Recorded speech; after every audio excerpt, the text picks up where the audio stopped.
Mga kabida, isang magandang oras sa lahat at welcome po sa aking channel. Ito po, pag-usapan po natin, ito kung napabalitang break up daw mga kabida, no, sa hanay po ng oposisyon dyan po sa Senado. Matapos pong nag-hint ito kung si Senator Jinggoy Estrada na meron daw kakamping, okay, na sasali ho sa kanila pong grupo, ano, ito kong majority block po ano ng Senado, ano, to be led by Senator Chis Escudero, ano, mga kabida. Lumabas ito kung pangalan po ni Senator Kiko at Senator Bam Aquino, mga kabida. Ito daw dalawa, sila daw yung sasali ho dito sa majority block. So, ang ibig sabihin po dito, hindi po sila sasali po sa opposition block po ni Senator Risa. Okay? Kasi ang expectation po mga kabida, ito hong dalawa na nanalo ho sa eleksyon, ano, dito ho sasali ho sa kay Risa Hontiveros. Kasi alam naman po natin po mga kabida na ito hong si Senator Risa, siya yung tumayong campaign manager po ng dalawang mga senador, ano, last election. Kaya nga proud na siya nung nanalo po itong dalawa po, ano, itong si Kiko at saka Bam, at pumasok po sa Magic 12 mga kabida. Dahil ho malaking achievement daw 'yon. Okay? Ang dalawang kakamping candidates naipanalo po mga kabida. Okay, sa Senate race. Kaya nga expected po 'yon na itong dalawa dito ho pupunta sa bloke po ano ni Senator Risa Hontiveros. In fact, may sinabi po si Senator Risa one time ano na tatayo daw siya ng kanyang sariling bloke sa Senate ano o block, independent block. Kaso lang po itong balitang ito medyo frustrating para po sa kanya ano, mga kabida. Although wala pa pong official statements ano mula dito kay Senator Bam at Senator Kiko Pangilinan ano, yung balita po doon lang po nasagap natin mga kabida doon sa binigay na hint ni Senator Jinggoy Estrada. Mas lalong nagbigay po ng duda mga kabida ito hong salita ni Senator Mig Zubiri ano. Alright? Kung saan po mga kabida sinabi po niya na naawa daw siya kay Senator Risa Hontiveros. Ito, babasahin ko lang po ano, itong post po ng SMNI. Yung sinabi po ni Senator Mig Zubiri mga kabida, no? Alam mo, naawa nga ako kay Senator Risa. Naawa talaga ako sa kanya. Alam ko, kampanya ng kampanya para sa kanyang mga kandidato. Tapos, sabi niya, gagawa siya ng kanyang sariling bloke na independent block. Ngayon, mag-isa na lang siya. I heard na mag-isa na lang siya.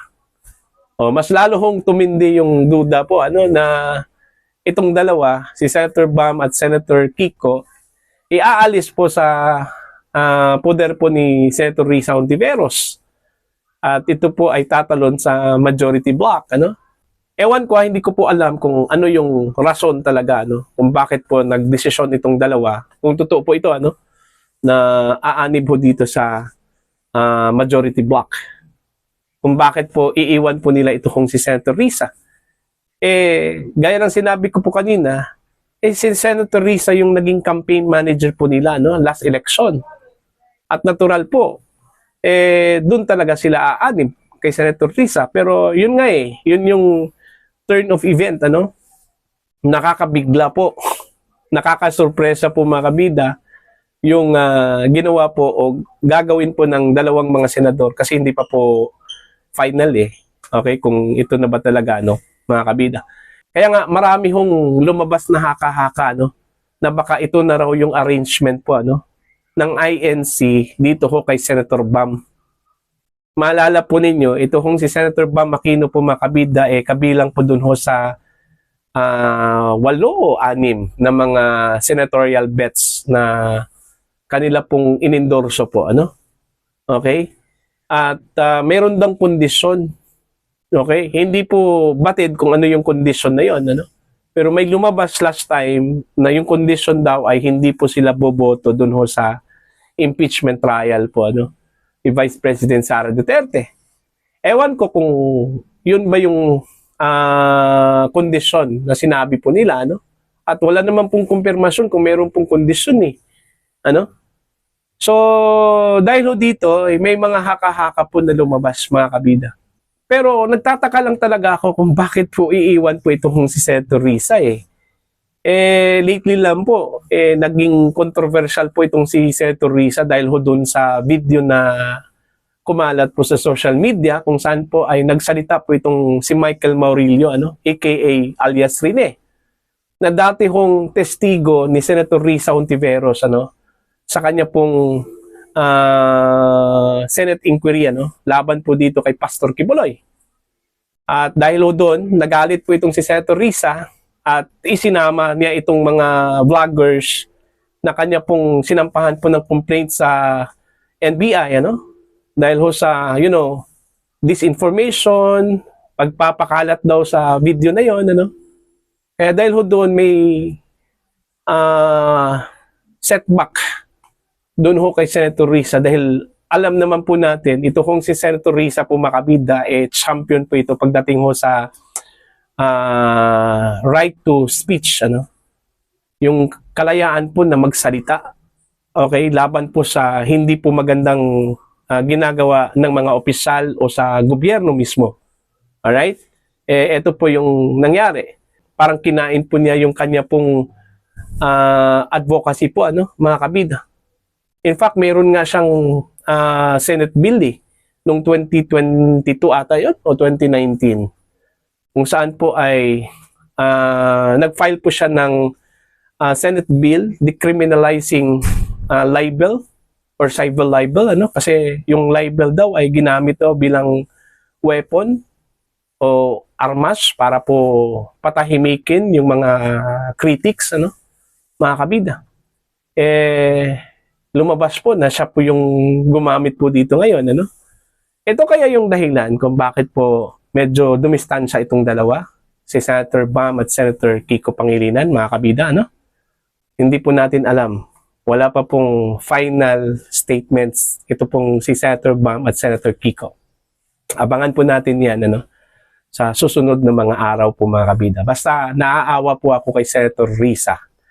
Kasi yung kanya kong plano na magbuo po ng block, parang hindi na ata ito marirealize, ano?